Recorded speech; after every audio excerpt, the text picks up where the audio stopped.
பிலிப்பியர் 3 இந்த 3வது அதிகாரத்தில் பவுல் மொத்தம் 5 சம்பவங்களை குறிப்பிடுறாரு. ஃபர்ஸ்ட் எதிரிகளுக்கு எச்சரிக்கையாக இருங்கன்னு சொல்கிறாரு. 2வது தன்னை உதாரணமாட்டு சொல்கிறாரு. 3வது கிறிஸ்துவுக்காக எல்லாவற்றையும் நஷ்டம் என்றும் குப்பை என்றும் ஏன் என்றேன்னு சொல்லி சொல்கிறாரு. 4வது தேறினவர்களுக்கு இருக்க வேண்டிய சிந்தையை சொல்கிறாரு. 5வது சிலுவைக்கு பகைஞர் யாரு அவங்கள பற்றியும் சொல்கிறாரு.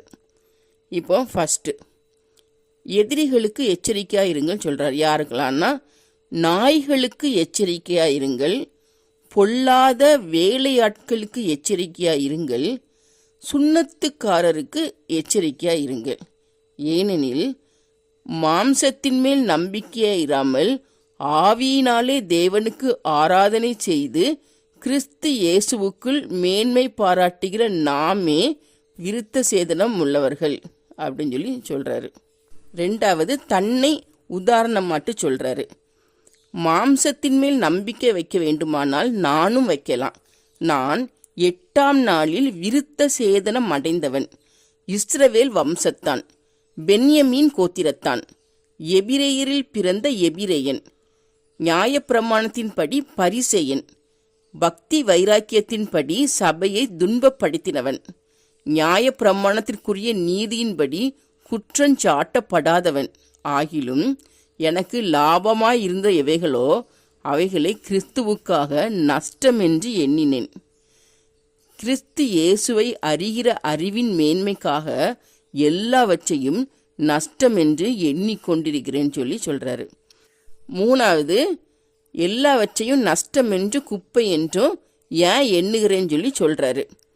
கிறிஸ்துவை ஆதாயப்படுத்தி கொள்ளும்படிக்கும் கிறிஸ்துவுக்குள் இருக்கிறவன் என்று காணப்படும்படிக்கும் உயிர்த்தெழுதலின் வல்லமையையும் அவருடைய பாடுகளின் ஐக்கியத்தையும் அறிகிறதற்கும் நான் மரித்தோரிலிருந்து உயிரோடு எழுந்திருப்பதற்கு தகுதியாகும்படிக்கும் கிறிஸ்துவுக்காக எல்லாவற்றையும் நஷ்டம் என்றும் குப்பை என்றும் எண்ணுகிறேன் சொல்லி சொல்கிறாரு. 4வது தேறினவர்களுக்கு இருக்க வேண்டிய சிந்தையை குறித்து சொல்கிறாரு. நான் பின்னானவைகளை மறந்து முன்னானவைகளை நாடி கிறிஸ்து இயேசுவுக்குள் தேவன் அழைத்த பரம அழைப்பின் பந்தய பொருளுக்காக லக்கை நோக்கி தொடர்கிறேன். ஆகையால் நம்மில் தேறினவர்கள் யாவரும் இந்த சிந்தையா இருக்க கடவோம் சொல்லி சொல்றாரு. அடுத்தது 5வது சிலுவைக்கு பகைஞர் யாரு அப்படின்னு சொல்லி அவங்கள பத்தி சொல்றாரு.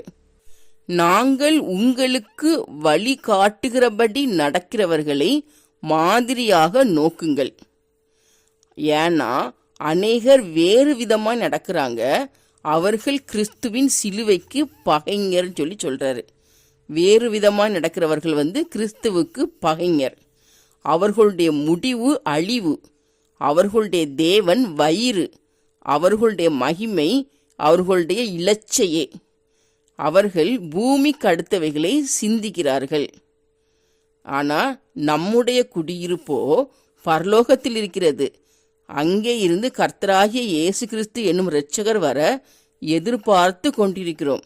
அவர் நம்முடைய அற்பமான சரீரத்தை தம்முடைய மகிமையான சரீரத்திற்கு ஒப்பாக மறுரூபப்படுத்துவார் அப்படின்னு சொல்லி சொல்றாரு.